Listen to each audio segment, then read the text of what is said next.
Dragon Quest III, The Hero of Legend. By Romo Jr. 50. Category, Dragon Quest Series. Genre, Adventure. Words, 243,744. Rating, T. Status, Complete. Summary: before the scepter and the trips to the heavens, the stories speak of an epic quest against evil. Dragon Quest III novelization. Episode 1, Prologue. Prologue. The green dragon swooped down on the man, but the man's reflexes were too quick and he jumped clear over the dragon. The man quickly turned around to find his foe. The dragon swooped around and came down for another attack on the man, but pulled upwards before he reached the man, hoping to fake the man into jumping again. However, the man's reflexes saved him again, for he had prepared to jump but stopped just in time. The dragon was angry now. The human had dodged it twice now, and it did not usually take the dragon this long to kill a weak human. But no human could withstand a dragon's fire breath. So the dragon inhaled and unleashed a stream of fire upon the human.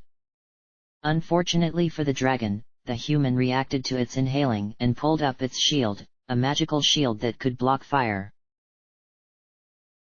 The dragon stubbornly kept breathing its terrible fire at the human, not even trying to get around the shield. What kind of shield can withstand fire? The dragon would see that accursed piece of metal melted on the ground and the human holding his left hand in agony. But the shield held and the dragon ran out of breath. The dragon was beyond angry now. It came down for another swoop attack on the human.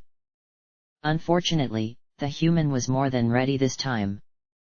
The human jumped, but not high enough to completely clear the dragon.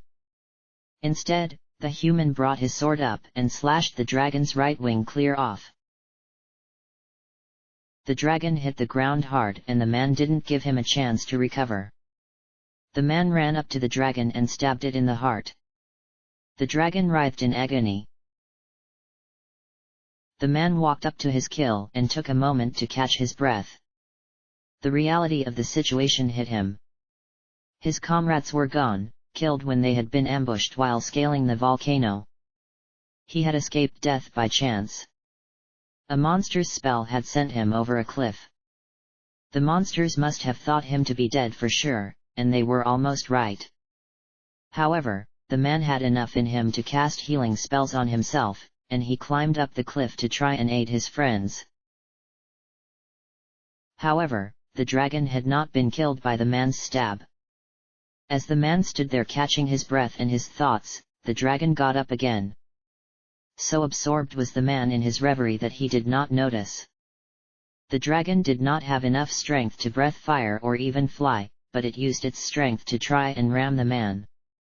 The man came back to the present too late, the dragon rammed into him and died on top of him. Even more unfortunate for the man was the fact that they were close to the edge of the volcano.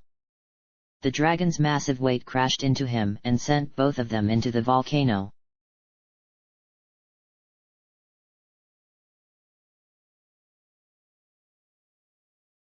Aliahan had once been considered a great and glorious place. The two previous great wars had seen great heroes rise from Aliahan. The first great hero of Aliahan, Simon, had united humanity in the First Great War against the forces of the Master Archfiend. The resulting war almost wiped out human and monster alike, but both survived. It was because of the Second Great War that Aliahan lost its standing in the war. The Master Archfiend's only surviving apprentice inherited its master's magic and once again brought a force of monsters against humanity.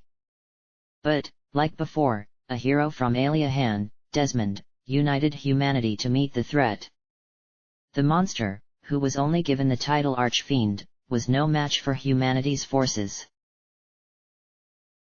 However, the true struggle of the war came after the Archfiend's defeat. With the great force he had command of as a result of the war, Desmond began to abuse his power. He invaded the territories that he had protected and brought about the Aliahan Empire. Not only that, but he proved to be a tyrannous ruler.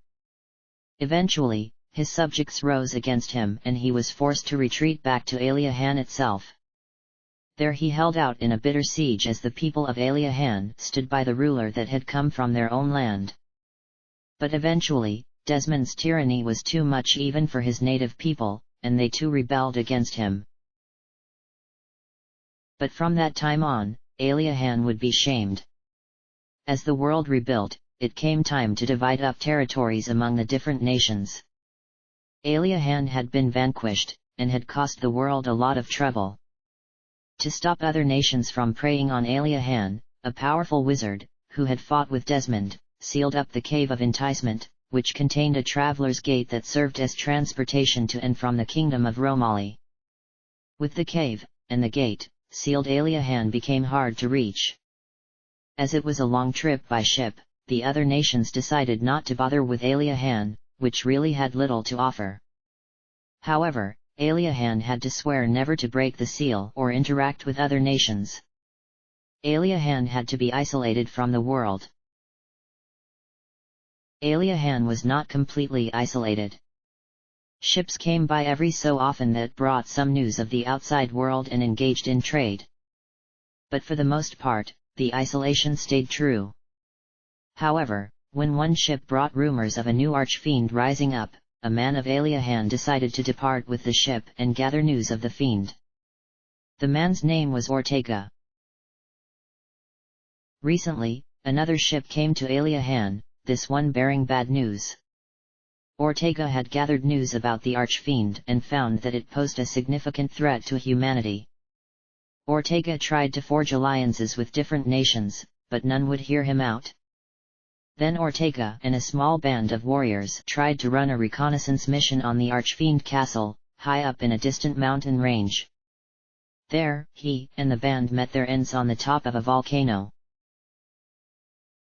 End of chapter.